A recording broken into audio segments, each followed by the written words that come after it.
নিচু এলাকা, তার জন্য বন্যা পানি বৃষ্টি কিছু একদিন বৃষ্টি হলেই আমাদের এখানে পানি হয়। পানি হওয়ার কারণে মানুষের অনেক দুর্ভোগ ইয়েতে পড়ে। তো যদি এই রাস্তাটা যদি উঁচু হয় তাহলে মানুষের জন্য অনেক সুবিধা হবে, অনেক ভালো হবে, উপকার হবে অনেক মানুষের। লংগদু, মেরুন, লংগদু, খাগড়াছড়ি সবার লোকের আসা যাওয়ার জন্য খুব ভালো হবে। আমি চট্টগ্রাম থেকে সিমেন্ট নিয়ে আসার পরে খাগড়াছড়ি পারে দিঘিনালা পার হইয়া যখন আমি মেরুং রোডে ঢুকছি, মেরুং রোডে আপনার আনসার হেডকোয়ার্টার পার হয়ে আসার পরে এখানে দেখি যে প্রচুর পরিমাণ বৃষ্টি বাদলে রাস্তা তলায় গেছে পানিতে, এবং কি রাস্তাতে খানা খন্দা হয়ে গেছে, এবং কি রাস্তা দেখা যাচ্ছে না।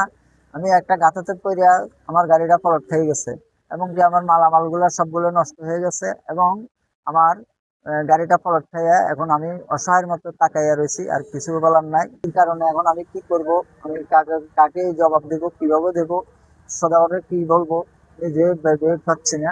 এখন আমার এই অসহায়ের মতো আমি তাকাইয়া রয়েছি, আর কিছুই বলার নাই আমার। নালা মানি রোডে এই যে পানি না কমার কারণে একটা রাস্তা ভাঙা একটা সিমেন্টের গাড়ি উল্টে গেছে। এখন আমাদের চলাচলে খুব ব্যাঘাত ঘটছে। ব্যাঘাত ঘটতেছে, আমরা গাড়ি নিয়ে চলাচল করতে পারতেছি না, খুব ভয় লাগতেছে। আমরা যে এত কষ্টে আছি দেখেন, এই পানির কারণে আমাদের চলাফেরা এবং গাড়ি যানবাহন চলাফেরা, তারপরে এই যে রোড গাড়িটা মাল নিয়ে আসছে এখন রোড ভাঙ্গে রাস্তায় পড়ে গেছে, এত ব্যাঘাত ঘটছে। এগুলা একটু যদি সমাধান না হয় তাহলে এখন চলাফেরা অত্যন্ত দুঃখজনক হবে। একটু বৃষ্টি হলেই রাস্তাটা ডুবে যায়। যদি এই রাস্তাটা একটু উঁচু হতো তাহলে দেখা যাচ্ছে এখানে এই দুর্ভোগ হতো না। বিভিন্ন জায়গা থেকে মানুষ এখান থেকে যাতায়াত করতে গেলে এই একটার পরে একটা গাড়ি, যেমন এই একটা গাড়ি উল্টে গেছে একটু আগে, আর আগে আরেকটা গাড়ি উল্টে গেছে।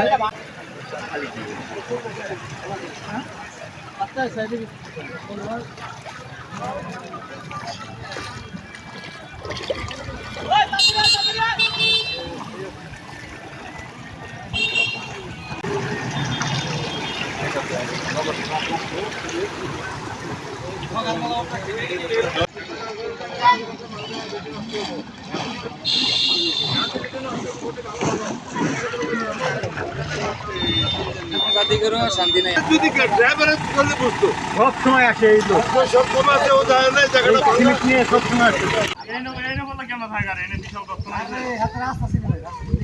আরে কালকে গেছিল স্কুল থেকে।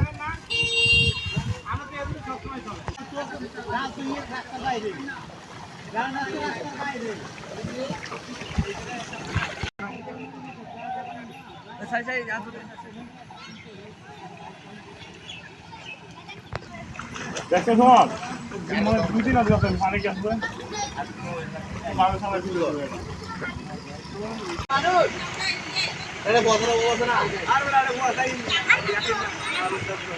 আয় আয়